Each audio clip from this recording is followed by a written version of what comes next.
Welcome, everyone, to Writers and Fighters, a podcast. I'm your host, AJ Ortega, and as you know, every week I interview someone who writes or someone who's involved in combat sports. This week, my guest is Reyes Ramirez, a writer from Houston, Texas. He writes short fiction, poetry, and nonfiction, and he's someone I knew of by name since we know some of the same people, writers from the same region in Texas, so it was a real treat to finally get to talk to him. I'm a fan of his writing, and we cover a number of things like his writing process, his poems about Eddie Guerrero and Selena, and his short story collection, which is coming out soon from University of Arizona Press. But first, a quick recap of some fight stuff. And there's a lot to talk about overall with boxing, mixed martial arts, pro wrestling, but I'm going to focus on the absolute circus that was Triller Fight Club. Honestly, I don't even know where to begin. The big news was that decorated freestyle wrestler and former MMA fighter Ben Askren was knocked out in less than 2 minutes by a YouTuber named Jake Paul. But that was just the cherry on top at the end of the night. Most people were let down because Jake Paul is the bad guy, and Ben Askren is such a decorated wrestler and high-level MMA competitor that's recently retired. But it was just not his night, and Jake Paul knows how to throw a right hand, unfortunately for us. While I'm watching this event, I was a little bit drunk, so I was watching this, so my memory is a little bit foggy, but I've confirmed the following stuff did in fact happen, and I didn't imagine it. So, Pete Davidson, the comedian Pete Davidson, was serving as like a reporter wandering around with a bright yellow jacket and blonde hair, and was like a roving reporter wandering around, and at one point runs into Ric Flair, and he referees a slapping contest backstage. Ric Flair, the pro wrestler. And it was bizarre. It had no place in a boxing show, and so it was truly weird. One of the fights was a reggae artist versus a boxer, I think. Actually, it was a reggae DJ, I believe. In any case, he gets beat up, and then there was one kind of normal, real boxing match, like the one I thought was going to be like a actual legitimate contest. That one ended by a low blow, which never actually made illegal contact. I forget these guys' names, but this guy totally faked that he was hit with a low blow, below the belt line, a foul, and rolled around like a jerk until they stretchered him out. And while we're watching the replay that showed that there was no low blow whatsoever, it was real cringeworthy. Like most of the broadcast was cringeworthy. Snoop Dogg was around. He was serving as a commentator, but also like a host at some point. Everyone on commentary was talking about weed and being obnoxious and cursing a lot. At one point during Frank Mir's boxing debut, Frank Mir, a former MMA fighter, heavyweight, he's in his boxing debut and goes the distance, and it's a good showing for him because he was fighting a legitimate boxer. But Oscar De La Hoya joined the commentary table. The Golden Boy, former Olympian, former multi-division champion in boxing, one of the best, Hall of Famer. He's drunk. He is drunk or high or both, and he's irritating. He keeps saying baby a million times. He kept saying the guy that was fighting Frank Mir, I forget the gentleman's name, he kept saying the guy was from the USSR, but he was like an American guy. It was really horrible. I don't know how they let him go on in that condition. It was confusing and also, like, in reflecting, quite sad. There were long musical acts between each fight, like 30-minute concerts with no audience. But to be fair, I don't know Justin Bieber's stuff, but he was part of the show, and he was probably the best part of the show. Like, aside from the boxing musical acts, Pete Davidson being a goof, everything. like Justin Bieber was probably the best part of it. And I'm not being a clown about that. I think it was actually the best part of it. It was just a sloppy juvenile event. I get that they're trying to be different, that Triller is trying to put on a different kind of programming for boxing fans, but I don't think this is for boxing fans. And I actually don't hate the musical acts being part of the show. I think, if you make them shorter, I don't think, a song or two as a transition is bad. Keep it under 10 minutes. Don't go 30. I like Snoop Dogg. I like Ric Flair and Pete Davidson. I like Oscar De La Hoya. I like all these things independently. But this was all just poorly executed.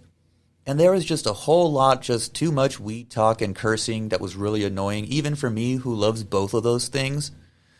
It was just sloppy. And even with somebody like Michael Buffer being the ring announcer, who is like the pro of all pros, you'd think, he announced Ben Askren in the main event as Ben Askew. It was just puzzling. Anyway, so let's get to this interview with my new compadre, Reyes Ramirez, writer from Houston, Texas. Really good dude, very talented. It was a pleasure to talk to him. All right, I am sitting here on Zoom with Houston's own, Reyes Ramirez. Talk to me, buddy. How are you doing? Yo, what up? It's Reyes Ramirez. As you said, from Houston, from the H-Town, Space City, whatever you want to call it. Thank you for having me, man. No, of course, of course. Yeah, I love that you're from Houston. From Houston originally, Texas boy, through and through? Is that something like this became home kind of thing? No, I was born and raised. My mom's from Mexico. My dad's from El Salvador. They met in Houston, and I've been here almost all of my life, except, I was educated, like grade school was here, undergrad is here, but then for my MFA, I lived in San Marcos in Austin to go to Texas State, and then I came back to Houston. So pretty much all my life except for those 3 years. Yeah, I just bounced it up for the education and get back home. That's awesome. That's great. What do you think? And we'll get to the poetry stuff in specific, but I'm curious, that Houston identity, more specific than just being the Texas kind of identity, but Houston specifically, you find that was something you grew into in your writing and presenting that, or was that something from the outset? I'm writing Houston stories and Houston poems, and those kinds of things will come out naturally. I think kind of I'd always, growing up in Houston, I'd always known that I think there was something different about it. And so for me, it kind of grew into a writing identity, whereas back then, I think when I first started out, in undergrad, I guess let me just say that I think throughout my growth as a writer and as a person, I think that I'd always just never seen Houston as a literary kind of city, nor has it ever been explored as one. And not to say that there aren't writers doing that, but it was never put to me. Yeah, right? We never saw them, right? That's how I felt the same way about El Paso. I'm you find out way later, oh, well, there are writers, but why weren't they promoted? And these kinds of things that, that's best case, but I wasn't plugged into those kinds of regional things either. Exactly. And so as I grew to kind of realize that, I was you know what? I'm actually going to do that. I want to do that. I want to write Houston. I want to write stories, poems, essays that are unmistakably Houston. And so what does that mean? And so for me, I've been exploring a lot of what does Houston encompass?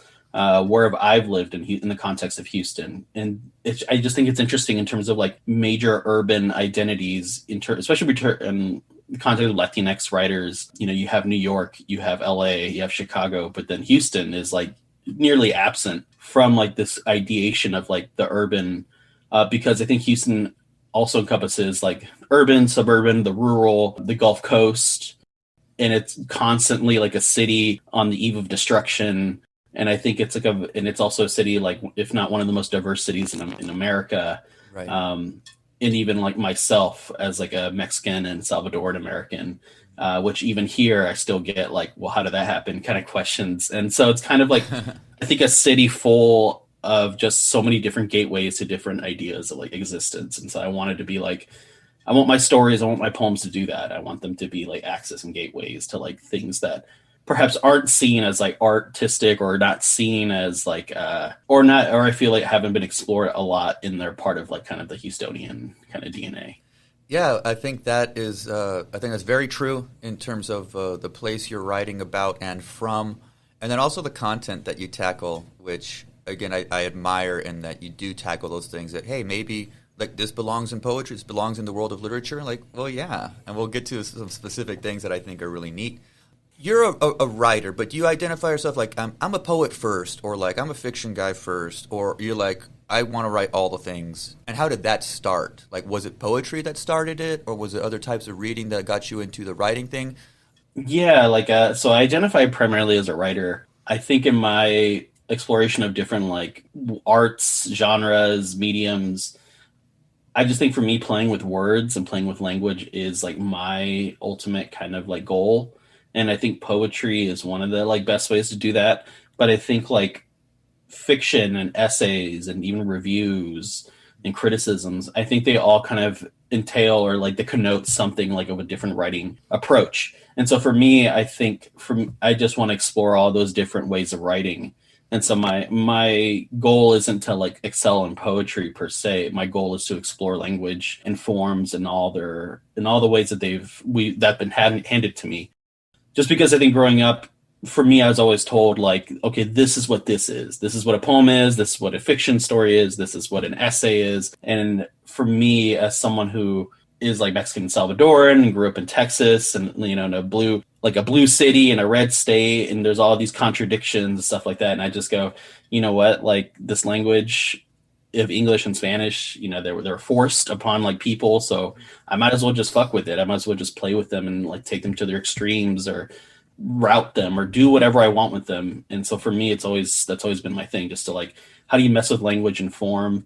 And Yeah, I think just because that's always been like my best way to play with what I've been handed.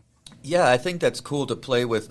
Playing with the words, the language, the form on the page, but then also like you get the opportunity as a writer to play with genre, right? And you're like, well, that wasn't a story, that was actually a poem, and that's what I'm playing with now. Then you can play with genre even, and or that was a scene. I thought I was writing a short story, but it's really just a scene for a short film, or these kinds of things. Like I think that helps writers. That I think that poetry does borrow from the essay, and fiction does lend narrative to poetry, and these kinds of things all borrow from each other. And the more well-rounded you get that way, the more you can manipulate that stuff and expose it and use these languages, right? These colonizer languages against them. And that's kind of my thing lately. Is that that's what I'm taking liberties with now. That I'm taking two languages that weren't ours, that were thrust upon us, and now I have to control them, right? And I like that layer of genre also being something that you're flexible with. I think that's super smart. How do you write? Like that's a question then again. So that exploratory nature for sure, but how do you write? Do you have a process? I'm always curious about that because I go through moments of not doing a lot of it and then binging. What about you? Yeah, so what I do is I'll tend to have something that I'm interested in, and it could be anything. It could be like yeah, like pro wrestling, or it could be like a new word I learned. It could be really anything. And then what I do is I just kind of like obsess over it and like do research on it and read other people that might have like touched upon it. And I just do as much research as I can. And then I like, again, obsess over it in my head for like what could be like a week to a year. And so like some of my poems only took like an hour to write and some took like 7 years. And so like it's just a wildly different approach to each piece. And so like for me, I think it's probably not the best way to write, but it's kind of like it's something I'll obsess over. It's something I'll like find out, discover, and then like obsess over it, think about it, and then finally write it, and then like I'll put it away for I don't know how long, and then revisit it to kind of be able to look at it again anew. And so I think that's kind of why I like to have different projects juggling. Like I have a project in poetry, I have a project in fiction, I have a project in essay, just so when I write one poem, I'll be like, all right, I'm tired of you for now. I'll put it away and then I'll work on a story. And then like come back later to the poem and be like, oh, like I've refreshed my mind, I've cleared my mind of this thing, so now I can look at it again. Yeah, I'm kind of the same way, and even as far as even my like the kind of academic writing I'll do too for academic conferences, I'll get latched onto a subject or topic, and then do that. I'm like I do that deep dive, and the only way I can get it out of my head and out of my system is to write something, and it goes somewhere, whether that's a poem or an essay or a story. I like that kind of like this thing has infected me. I got to dig, and then you can finally pump it out in a story, or there's that book review, or there's that whatever. Yeah. Yeah, and I try to like think about it as many terms as possible. So like even let's say like a poem about pro wrestling or something like that. Like I'll do a deep dive in all the ridiculous. Like I'll read someone's like autobiography, and then I'll read like someone's like historical like point of view, and then I'll look at rumors on the internet. And then I'll look Nice. at like wrestling narratives, right? Like how they present stories, just because I think like there's the thing itself and there's everything around the stories and the history around it that kind of informs the way we see it, the actual thing itself. And so I'm interested in all that, all those points of view of like, so what is this person's investment in that story? What is this person's investment in that story? And then I'm like, in between all that is somewhere is my investment. I'm not sure of it yet. And so then I want to do that deep dive to be like, okay, the conspiracy theorist thinks this, the historian believes this, the common person probably doesn't even think about it at all. And so I'm like, all right, where do I fit in all that? I love that approach. Very cool. So you've alluded to writing about pro wrestling, among other things. And so one of my favorite pieces of yours, for now, is the poem Eddie Guerrero Enters a Ring Holding the World Championship. Badass title. I'm an El Paso guy, so Eddie Guerrero means a lot to me. I'm a pro wrestling fan. He is our dude.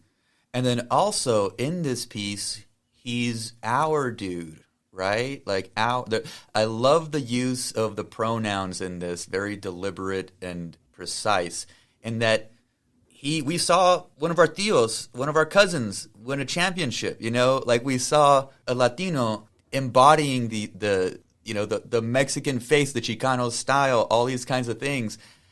I love this piece, man. Tell me a little about it. This series of couplets, man. Tell me a little bit. Yeah. So this poem, I think it was one of the quicker poems that it took me to write. Just because I grew up, watching Eddie Guerrero and particularly like Rey Mysterio. And as I did more research, I found out that it was actually kind of on purpose because I think the WWE was actually looking to like get a stake in, like, I guess, like viewership from like their non-traditional audience or who they haven't usually. And so would have a SmackDown back then. And that was Eddie Guerrero's show, essentially. Yeah, he was the star. On UPN. Right, UPN, right. which was like the black African American like TV show where they had like girlfriends and like and all those other stuff. And I would watch it because it was free. And then it was like on normal TV. Yeah, you didn't have to have even the basic cable package, right?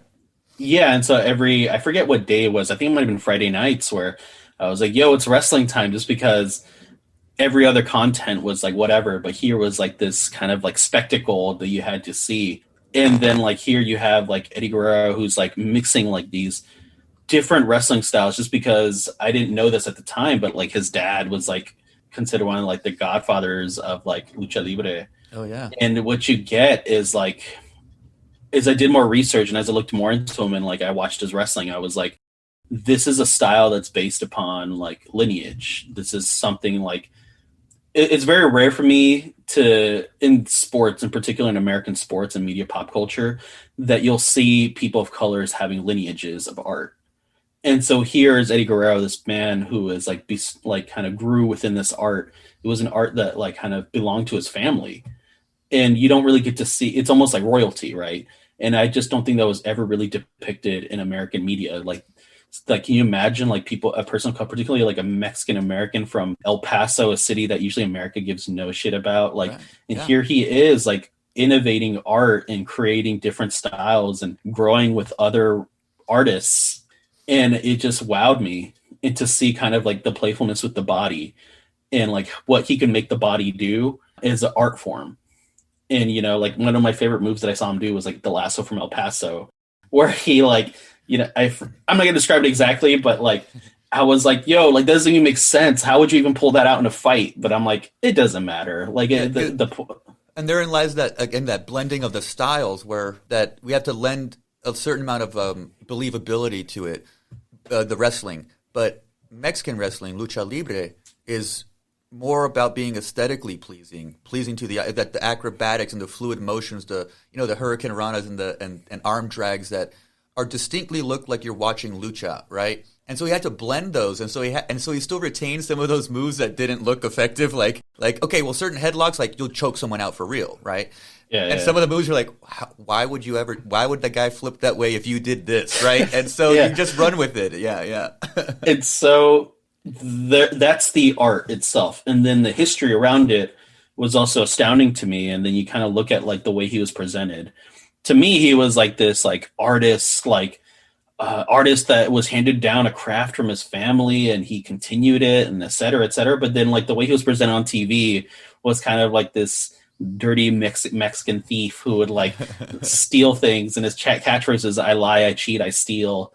And then I was like, yeah, like okay, they're trying to make him look into an awful person or something like that, but he's doing it so well that everyone loves it. Like when he would cheat and he would steal, it'd be like awesome. Well, that's the And thing, is that he'd do these heel moves, these totally heel scenarios in the middle of a match, and people would lose their shit and love it, which really just, a lot of people could not get away with that and not be beloved in that way, to where you're doing things that are dastardly, but we're and appreciating it, yeah. yeah, and I think that kind of mirrors real life, right? This idea that America will look at a person of color, and in this context, like a brown person, and be like, "You're doing illegal things, so you deserve to be punished. You have broken the rules." And kind of growing up myself as a son of immigrants, that was always the thing, like following the rules, or you're gonna, the state will do something to you. Consequence, yeah. But here was a man who was doing it and was celebrated. And I think in kind of the existence as people of color, like it's normal. It's kind of like an everyday thing of life where you're thinking about like, okay, what rules are they going to try to get me to break? And this is in the context of like a Texas education, by the way. So like, For sure. but like breaking the rules was just something that you didn't do in real life. And here was a man who was doing it and being beloved, and he looked badass doing it. And so for me, he kind of becomes like this figure of like a saint of breaking rules and laws. And I think that was how me ruminating upon that, like that's I think the real poetry in the art there, is that he's showing us to kind of revel in like the breaking of these rules. And that's something that I think a lot of people of color just have to do in their day life, including just existing. Yeah, just being present in a brown body, you are just that in and of itself, you're bucking the system. And then there's moments where we're put in Eddie Guerrero scenarios, and we have to, or are compelled to, break rules and things like this. Yeah, I get you. There's all sorts of really cool layers here. Beautiful imagery and word choice throughout.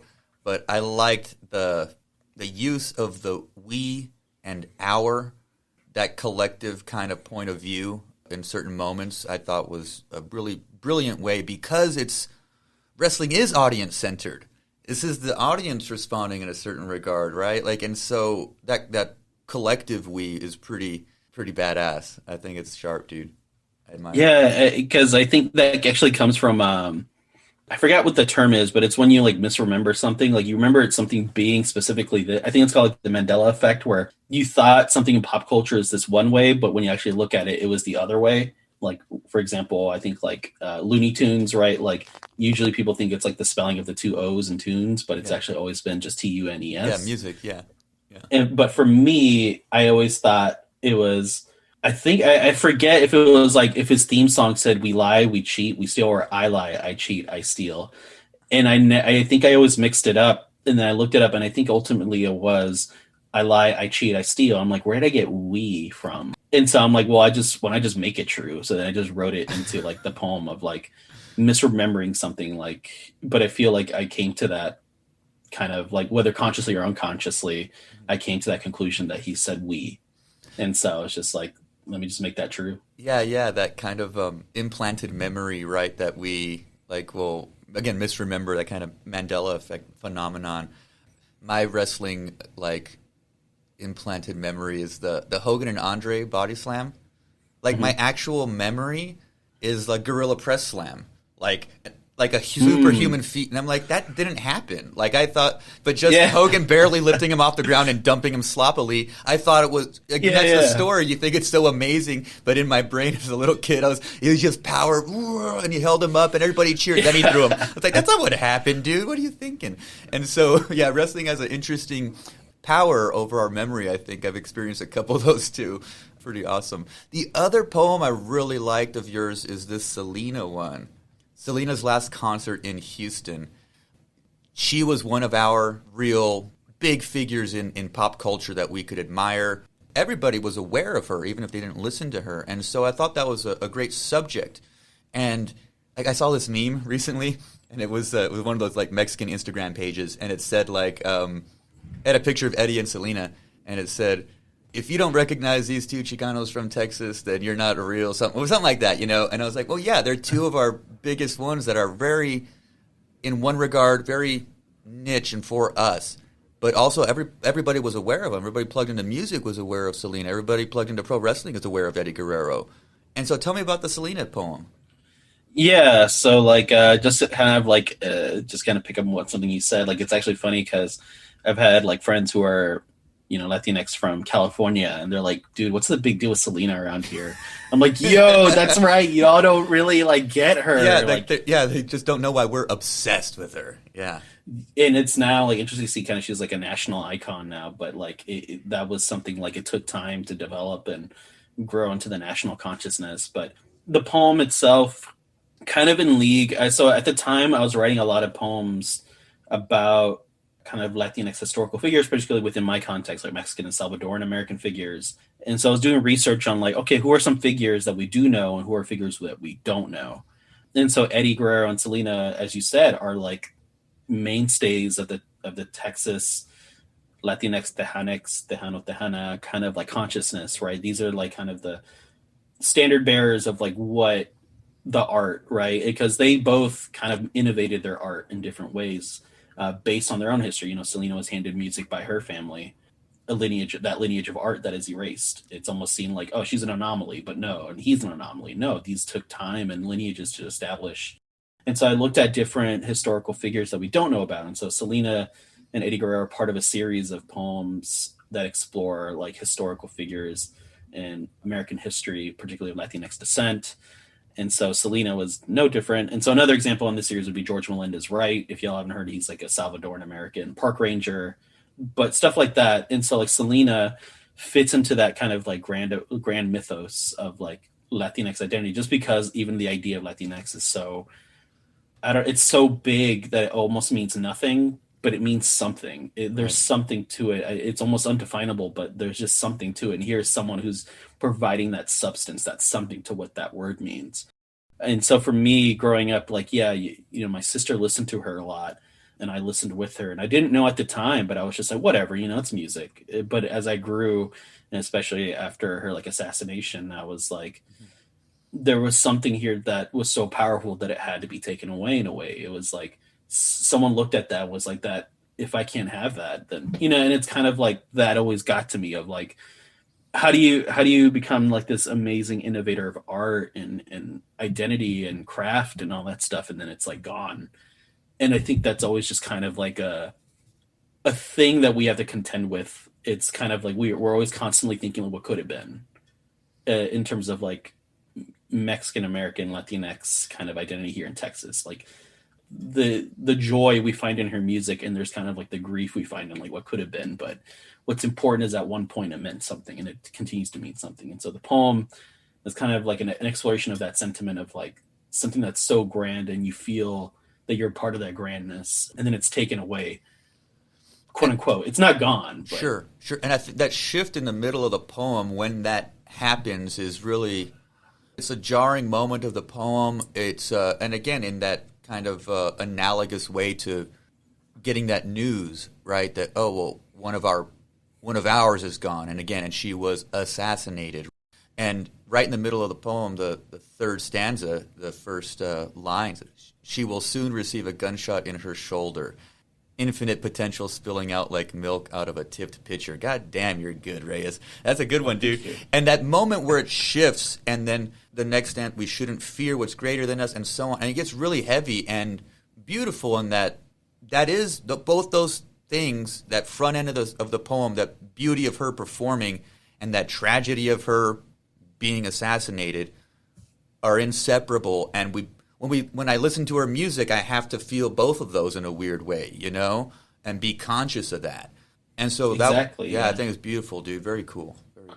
Thank you. Thank you. Yeah, I mean, and that's kind of, I think, kind of the larger, I guess, like contribution, I guess I could have, or I could say about like kind of Latinx identity, is that there's so much joy and love, but there's also kind of like that, the pain and the grief. And I think that's what I think, particularly like Texas, I can't obviously speak for other states, but like in terms of what I've noticed in Texas, Latinx art is that kind of combination of the grief and the joy. And I think kind of the story and the poem itself kind of like hopefully contribute to that kind of larger consciousness of way we navigate kind of like sadness and joy, and that we just kind of have to constantly inhabit. I agree, man. I think that's a very real thing. You told me you got a story collection. Tell me about the stories. The title for now is the Book of Wanderers. That's the title I want, but we'll see. Cool. I'll What cross your fingers, ultimately man. gets. Awesome. Thank you, thank you. So the collection is called the Book of Wanderers, and it's due out next year, spring 2022. Badass. Congrats, dude. Very cool. Thank you so much. Thank you so much. And the book is a series of short stories. It's 10, and what they do is they begin kind of like with more quote unquote real, like realism, like kind of like more that's steadfast in this reality. And then as the stories progress, they become more and more removed from our reality. And so you start to get into like magical realism to kind of science fiction, to speculative fiction, kind of exploring like some thematic elements, one in my life, but also I think what I hope that other people of color and Latinx people will kind of resonate with them. And it's called the Book of Wanderers because it's kind of in what I hope to be in conversation with Tomás Rivera's The Searchers, in that epic poem, and kind of this idea of the searching, right, the wandering. And I think for me that's always just been a constant, as the son of immigrants. And so how do you find place, meaning in a country that particularly doesn't want to give it to you? Yeah, I think that's. I think it's really brilliant that you have, again, a tonal kind of range, and that kind of starting in stories that take place in a world that resembles our reality, and then moving away from that as you read the book. That's really cool. I'm not sure if I've seen that structure in a short story collection, but that's really neat. And then there's also the thematic stuff that ties everything together. I think that's super dope. You sent me a story. You sent me a story of yours, a wrestling story. Yeah, I read it a couple times. Very cool, man. Tell me about that wrestling story. You told me it was the opening story of the collection. Tell me a little bit about that. Yeah. It takes place. It's about wrestling lineage as well. Yeah, so that story it was actually kind of part of my thesis when I went to Texas State in my MFA, and there's a larger version of it in there. It's like a novella. Oh, cool! Wow.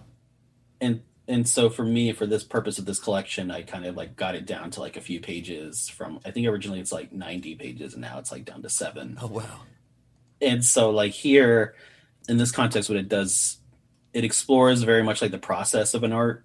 And so in the story you get wrestling matches, but hopefully laid out in a way that's stylistically engaging, and kind of for me I listen to a lot of sports commentary, and I kind of tried to mix it with poetry, and hopefully it comes out of something. But the story itself is about a family of wrestlers, and it particularly follows different patriarchs of a wrestling family. So you have a grandfather, a father, and a son, and how they've kind of taught each other their art, and kind of this exploring the idea of what is handed down from generation to generation, and also exploring this idea of pro wrestling as kind of the art of making something look like it hurts, right? Obviously, there's different impacts on the body that different wrestling moves do. So I'm not going to say they're painless, but I think what you see versus like what would happen to, I guess, like if you were actually to do that, quote unquote, do that in real life. So if you body slam someone, you'd probably like break someone's rib, but here they're doing it like one after another, and kind of like the art of like making it seem like you're hurting someone. Right. And The illusion of fighting versus fighting, right? Like that they have to create the illusion that we're fighting without hurting each other. yeah, and then kind of looking into like the mythos of wrestling and how like throughout history we look at wrestlers and they'd be like, oh yeah, that's awesome, like he's a cool wrestler, and like Hulk Hogan, I remember how awesome he is. Well, but in real life, they're actually like really horrible human beings. Right, I'm not, right. obviously not every pro wrestler, but like Sure. a lot of the ones that we like idolized were like are like these awful people. And so I'm like, I want to explore kind of like these dynamics of like the truth versus what's presented and what's fiction and what's handed down. And if kind of like you said, like you remember something one way, but the reality happens some way else. And so for me, the story hopefully kind of creates this idea of like looking at what is handed down, what truths and what fictions. And so in the story, like everyone will remember the patriarch's kind of like actions as a wrestler, but in the familial level, he's actually like not a good person. That dual thing that he's the baby face when he's wrestling, but he's the heel at home. I think you did a really cool job of explaining that in this with this father-son relationship in here. Yeah, and so I opened the collection hopefully to kind of set this idea that one, there's going to be people doing extraordinary things, but they're not necessarily going to be like the center of it. Like they're going to do awesome and amazing things, but really what's hopefully like stands out is like the human kind of interpersonal like collection to all of that. Of in one story, there's someone who like tries to start a family on Mars, but it's told through a legal document because they sue the government of Mars. In here, you get the process of like wrestling and how, as we mentioned earlier, like it has its own language. For me, like wrestling has its own language. It has its own, when it says something, you're supposed to see something in your head. And so I wanted to kind of, and then there's English and Spanish, and there's also pro wrestling terms. So I definitely want people as they go in to realize that there's going to be different languages at play. And hopefully, and I'm going to play with them as much as I can, take them to the most ridiculous extremes. And then finally, the idea of like lineage and what is handed down is going to be explored. And it's also the first and last time you're going to see it like a quote unquote, like a normal family, right? Of like a mother, a father, and a child. And that dynamic is not going to be presented again in the collection. Oh, so the family kind of structure thing, and that is also part of a theme that shows up throughout the stories in different ways? Yeah. Cool. For Very sure. cool. Yeah. Well, I think you do a really good job of explaining what wrestling looks like. And again, the language and terminology that's used there, but still blending it in without losing people that aren't going to be plugged into wrestling. And I say so because my short story collection also opens with a wrestling story. And that was a deliberate change I made because I did want people to enter into El Paso with these working class folks that are also wrestlers. This is independent wrestling, right? And things like that. And so I think it's a smart way to kind of center a lot of these themes. And that's really, the complexity of wrestling, that look at all these things you pulled out with this grandfather, father, and son. Could have been a number of, they could have been electricians, they could have been whatever, but you chose to make them wrestlers because it has this layer of complexity that gives you all these angles in. And I think it's a super cool one, man. I enjoyed it. Thank you. No, and again, like just for the listeners, yeah, like I kind of also read AJ's like thesis, just because someone told me, I forgot who, but they're like, yeah, like wrestling, yeah, this dude loves wrestling, and I'm like, oh, cool. So like I found your thesis in like the archives in the library. There's like, 2 copies of it there. I was like, nobody's ever gonna look at these, and then you told me that you went to the library and grabbed my book. That's pretty neat. And so no, thankful to you for kind of like, again, kind of like that thing of lineage. Like, thank you for helping me get that language of of what I ultimately came out with. Oh, awesome. Yeah, fucking great. Cool. No, yeah, awesome. I'm glad you read it. That's just awesome that you read it. Yeah, in the story, there's like a cool detail I remember. I think kind of like the mythos. I think also how you explore it of like, I think one of the characters does the Abdullah the Butcher thing where they put like coins in their like. Yeah, I changed it to wounds. the putting the coins in the wounds in the forehead, the grooves from the razor blade cuts. But I changed it to I made him do it with the playing cards, instead of the Yeah, yeah, poker yeah, chips. yeah. Yeah, that's the one little thing I changed, but it's such a visceral thing I read somewhere. I was like, that's such a real thing. And if you see old school wrestlers and you see their foreheads all jacked up, yeah, so that was a really interesting detail I put in there. Yeah. And so no, but that's what I mean. That no, like that's of like that mythos and like the story, of those like those peculiarities of like how what the effects on the body that wrestling has. And so, no, I thought it was like a really great opening to like the collection for yours. And I got that advice from, so I put together my thesis to get my master's degree and all this stuff. And one of the things is you have an outside reader and you get a list of people from the school that they have a good connection with. And I got a Texas writer, Brett Anthony Johnston, wrote a little collection called Corpus Christi, former skateboarder. At the time, and still now, I believe he's a MFA director at Harvard. And I was like, he's on our list? I'll take him. The wrestling story was buried in the collection. It was in the middle. And he's like, that's your first story. He's like, that one is El Paso. And for him to tell me that, I was like, oh, yeah, I guess it's my first story, and Barry, but because again, somebody that, oh, well, you admire, and it's like, oh, they're doing the thing and they're the real deal. And they're saying that's the one has the heart of like El Paso and these things you're trying to tackle and stuff. The collection's gone through revision since. But that was one of the best pieces of advice I ever got, because when we're going to school, we're looking at individual stories. And so we're not seeing everybody's work in maybe its final form in the book form, right, in the order of things. And so that was really good specific advice that I hadn't gotten up until that point.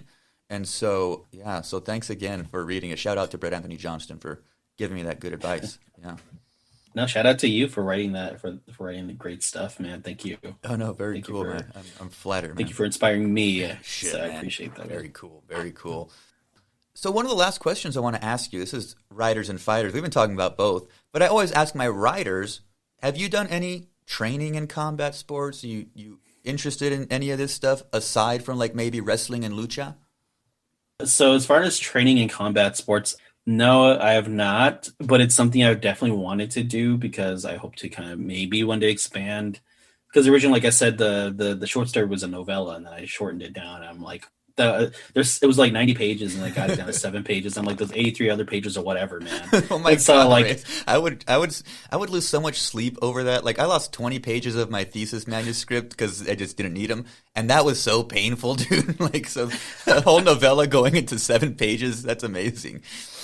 no, and I mean, they're not gone forever. It's something Sure. I hope to kind of go back to. And like Marlon James has this quote where he says, don't throw away, like if you like wrote something in high school or in college, don't throw that away. That might actually be like your third book. There you go. And so for me, I hope to maybe revisit this one day to expand it back into the novella, maybe even a novel. And so this goes into the question in terms of like, I was planning to actually take a wrestling class because here in Houston, Booker T has a wrestling school. Reality of Wrestling, yeah. Yeah, and he I think offers like fairly affordable like classes to one-off classes if you want. Like one is like his basic introductory course is like $100, which is like a fairly good deal. No, that's great. Yeah, and the fact that they even have that option, because usually it's like you got to pay the $2,000 for this many months or weeks or whatever, and a lot of people wash out. Right, that's part of the story of wrestling training is that they try to get you to wash out. So for $100 to see if that's going to be a thing, that's pretty cool. And again, Booker T runs a really good training program in school, from what I understand. So Yeah, and so I've been meaning to take that, but then the pandemic happened, and so it's just like, all right, well, I guess it's on the burner for however long that takes. And so, I haven't, but I've been meaning to. I want to, but just to kind of see like what the actual effects, like when you hit the ground, what does that really feel like? Yeah. Oh, yeah. What does a real bump feel like? Do you still keep up with watching wrestling and stuff like that? Yeah, not as much as I used to, but I still keep up. Like if I hear something that's particularly good, like if the Twitter sphere is just like, yo, this match is really good, I'll watch it. And I'll watch some clips just to be like, oh, what match? Like, oh, I think there's some compilations on YouTube. And I'm like, oh, what match is that from? And then I'll research and then I'll watch that match. Yeah. And so I don't really watch WWE anymore, if at all. I mostly like, I like New Japan. Oh, very cool. A lot, and I particularly like it. For me, like I have to come at it from like I guess like what is the grander narrative that I'm getting at? And so for me, like I particularly like New Japan because they also have like the backstory lineages that they don't tell. And so for me, like for example, like Naito, Los Ingobernables de Japón, I love that because it was like an excursion. Essentially, like Naito went to Mexico Yeah. to improve his craft, which I think is awesome. Like, what other art form does that? Where like you exchange people from different countries to deliberately learn their style and their lineage and their history. And he did that, and he then came back to Japan and created this other identity. And I was like, yo, let me look into that. And then I looked into that, and then you get like from there, like you get like Rush, you get La Sombra, who is now like Andrade Cien Almas, and it's like there's already that family and that kind of like I don't consciousness that exists, and so for me, like I like to explore those things, and Yeah, so if there's like a grander narrative, then I like to watch those. there's something about that in the Japanese and Mexican wrestling, I think, where that lineage is really highlighted in some regard. You know, multiple people adopting the same character. So you have, again, like Eddie Guerrero was Black Tiger 3 in Japan. Yeah. Those Yeah, kinds yeah, of yeah. things. And that Eddie does come from a lineage. Japanese wrestlers also come from certain lineages. Naito goes to Mexico to work on his craft, and then that's when he did the tranquilo thing, right? That's the catchphrase stuff, and that stuff goes a lot deeper. Whereas the wrestling in the U.S. is the very soap opera theme, and that's cool sometimes. But I'm kind of like you, where it's like, oh, I heard about a good 40-minute New Japan match. I'll kill 40 minutes and watch a cool New Japan match versus, all the banter on the WWE on Monday nights, I just can't, I don't have the endurance for it anymore. It's a long 3-hour program, Yeah, it's a long 3-hour program, and just like the way that the story is being told, it just doesn't appeal to me. And I think I'm just glad that there's so many outlets to watch now, because they all have different narrative, like ways they engage with narrative. Because I mean, like, yeah, like if I just wanted to watch like cool wrestling moves or cool like gymnastics, I would watch gymnastics. Or if I wanted to see straight up like narrative, then I would go watch a TV show. And so like you want to watch actual these, fighting, you watch MMA, right? Like yeah. It's like it has to be those perfect blends for me, because because I'm so used to watching people like Eddie Guerrero, who would be like, what are all these, how do all these intersections come into one art? And so if it's not that, then I don't want it, man. Kind of like if you're just trying to go into one extreme, I guess it depends. Like I know there's all those kind of like, for example, I don't know, there was in it for a while, I forget what years it was, but like it was Will Ospreay and Ricochet, I think, who like had a match, and everyone's all like, "What the hell is this?" Yeah, the flippy shit. Yeah, yeah, the flippy shit. That's what that term I think came from. They're like, "I don't watch that flippy shit," and I'm like, I want to watch that because it just took that art to the most ridiculous extreme, and I love that. I love like the pushing of like that form. Again, I don't particularly care of like it's done well in this one way. I want it to be, if it's gonna be done, I want to see its most logical, ridiculous extreme. Yeah. No, that one was a really interesting one to watch, and how weirdly it would polarize the wrestling world for a few weekends or whatever. That they're like, okay, well, they're doing all this flippy stuff, but I'm like, yeah, but it is interesting to watch, because again, they have taken it to this new extreme where we were talking about it. We hadn't seen a match like that, and so they broke some conventions, and there's enough wrestling around to where you want to try all of it and see all of it, I saw one thing, like a wrestling in Haiti, and how they almost like incorporate like voodoo elements to it, and it's fucking a wild-ass show. Yeah. Then you see like, is it in Colombia with the Cholita wrestlers? Yeah. Is it Colombia? No, is it? It might have been Bolivia, I'm sorry. Bolivia. Okay, yeah. Bolivia. But yeah, the Cholita wrestler, and there's these women that are dressed in the traditional attire, and they're wrestling. All that I find super interesting and fascinating. Here's a question for you. We've been talking about lots of the Mexican stuff, but your Salvadorian side, do they have lucha in El Salvador? Yeah, they do. They love it, from what I understand. Like, yeah, they have wrestlers. Yes, I guess what I'm going to say is like, yes, they. I went to Peru in 2014, and just randomly I asked about lucha, and they were like, well, they kind of have, a show every once in a while and this and that, but it's not big like it is in Mexico, but like it's a thing that it's gone from Mexico to other parts of Latin America as well. And now wrestling is just, all wrestling is international. Like we said, New Japan Pro Wrestling, there's a bunch of Americans there, a bunch of Mexicans, but Samoans and stuff like this. And so all wrestling becomes kind of international, but they do have their little flavor. They do have their little thing. And so I was curious about El Salvador and maybe other Latin American countries. I'm not too plugged into that stuff, but it's kind of, yeah, like I think, and that's kind of also larger, like lucha libre and like wrestling. I think that's also another reason why I watch, is because it is such a, again, like Latin American, Latinx art form that has its own, like I said, lineage. And so like I tried to like research and tap into that, because I think kind of that's super important to me, is kind of like, how do we create art forms? How do we explore narratives that are outside of, like, let's say like Western and like colonial ideas of art? And so like lucha libre is like this perfect thing that is, it's just present throughout, like from my research, like Latin America. And so like, yeah, it's not as huge as, let's say, Mexico and El Salvador, but they do have it. Yeah. And it's obviously like just present in different countries like Puerto Rico and Brazil and all that stuff. And so it's just, hell yeah. So man, hey man, I enjoyed this conversation, dude. I'm a big fan of your writing. Really pumped that your collection will be coming out. So how do people keep up with you to see, when you drop another poem or story or book? How do we keep up with you online? So I have a website, is reyesramirez.com. You can just Google Reyes Ramirez, and it's the first thing. It's kind of like one of the cool things of having this ridiculous name, is that, it's first hit on the Google search. Yeah. I'm on Instagram as Nisabes, Nisabes. On Twitter, and the people, just as a side, do not do this. Do not get like different handles for different social medias, because then it makes it harder to market. It just goes to show you, like, I did not think about this. But on Twitter, it's EC Requiere, it's Y_EC, whatever. All that stuff. Yeah. Just Google me. And then Facebook, just Reyes Ramirez. Cool. Yeah, so we'll direct everybody over to your website, and they can click all the social media links there and keep up with you. You also post pictures on Instagram about the beers you're drinking, which I think is super dope. So, yeah, man, I enjoyed this one, dude. We'll direct people over there. Any other news you got coming up or projects aside from the book releasing next year? No. Right now, just working on... So I've completed a book of poetry, so I'm trying to just get that out there, get it picked up, and right now working on a book of essays on pop culture.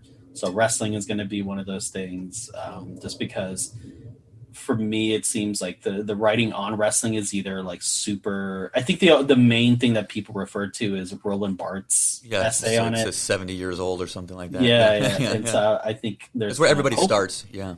Yeah. And I hope to kind of like contribute to that, but it's in a book of essays on pop culture, and you can read some of the essays on my website, where there's one essay about Yu-Gi-Oh cards. There's another out there in the world about video games. And so those are the things I'm working on. I hope to have news soon. I wish I was supposed to have learned, but oh well. But yeah, next year, look out for my book of short stories, the Book of Wanderers. Thank you so much. All right, buddy. You take care.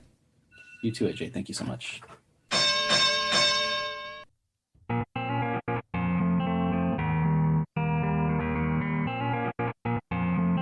All right, everybody. Thanks again for listening. That was Reyes Ramirez, writer from Houston, Texas.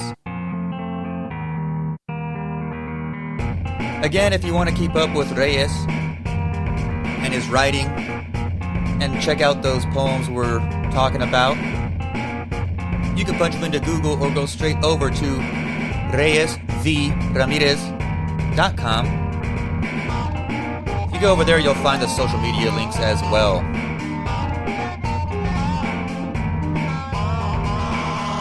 You know the drill. Every week, new podcast.